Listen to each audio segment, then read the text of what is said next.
Hey, this is Chris from Rekkid Talk. It's contest time, and this contest is for Bret Helm. His channel is called Bret Helm's Life on This Planet blog, and he's been making videos for a long time. I saw videos 9 years old, and maybe he has one that are even older, and he seems to have pretty good taste in music. And so let's get into it. So he's got a theme around the number four. So the first thing he wanted to see were some great fourth albums. So one of them I'm going to pick is going to be The Police, Ghost in the Machine.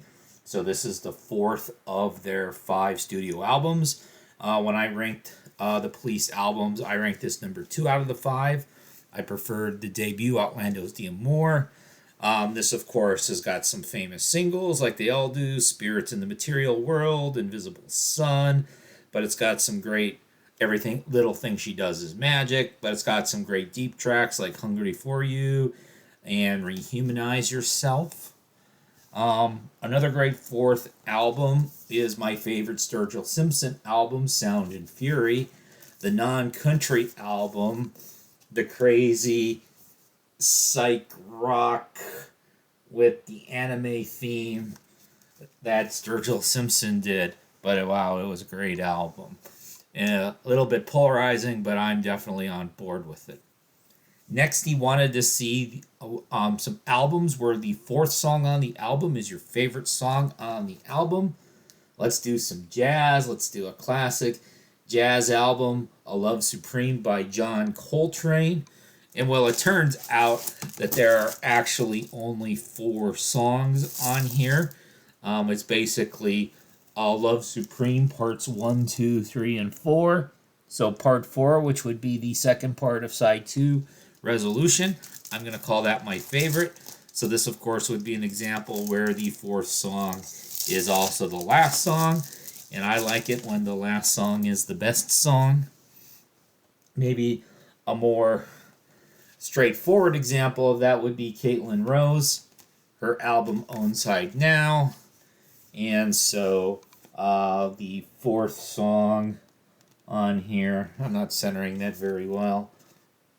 So if we can read, 4 songs called Shanghai Cigarettes, duet with Raylan Baxter, which is my favorite Caitlin Rose song. Third prompt, where 4 appears in like the artist name, album title, song title, etc. Well, the obvious thing I thought of was Gang of 4, so there's some Gang of 4 entertainment. I bet other people are going to show that as well. So let me show something that I bet nobody else is going to show. So this is the 4 Lads. I May Hate Myself in the Morning and The Mockingbird. So this is like early 50s, sort of a novelty singing group. It's something I randomly got. I bought a 45 carrier in a antique store for like $5, and there were some old singles inside of it that came along with it. This happened to be one of them. The 4 Lads. Next, he wants to see some Arizona-related artists, so I'm going to show a couple CDs. I hope you're okay with CDs. So let's do some Phoenix here. We've got the Meat Puppets. Too High to Die actually happens to be the only Meat Puppets album I own, which seems to be a bit of a disgrace. I should have, especially some of their earlier SST material, but this is like their 90s material when they were sort of well known. Of course, Nirvana and Kurt Cobain covered some of the Meat Puppets on the MTV Unplugged. Then let's do some Tucson. Giant Sand. I've got like 3 Giant Sand CDs. This is Chore of Enchantment from the year 2000. Gotta love you. Of course, Hal Gelb is a great guy. And we've got, they've got an Arizona marriage license there. Chore of Enchantment, of course, when I hear the word enchantment, I think sort of New Mexico rather than Arizona. So maybe I shouldn't get into that. There's probably a rivalry there.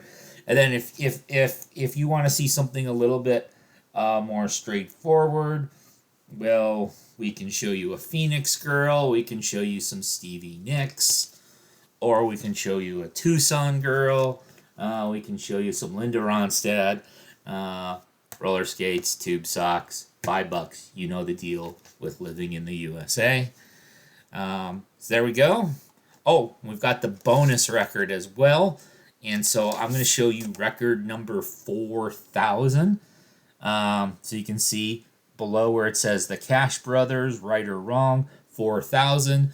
So this obscure label called Glen Records, this was record MV-GL 4000. So we're going to show this record 4,000, right or wrong, by a song written by Wanda Jackson. And then the A side, My World's Empty Now, written by, let's get some focus, John V. Cash. No, that's not the famous Johnny Cash. That's a less famous John Cash, and I guess his brother or brothers along the way as well. Obscure enough, I couldn't find this on YouTube. The link up, and listen to it. I think it's from the early 1960s. I can't get a date on Discogs. Apparently, they were a one and done group. It's kind of a twangy, croony ballad. This is the sort of thing that if like Max Stevens from I Buy Old Records, if he'd picked this up and was listening to it on his little portable turntable, he'd listen to this for like 3 seconds and dismiss it as straight country or pop, and he wouldn't buy it. So that's record number 4,000 for you, Bret. So a bunch of 4 and 4s. So may the 4 be with you.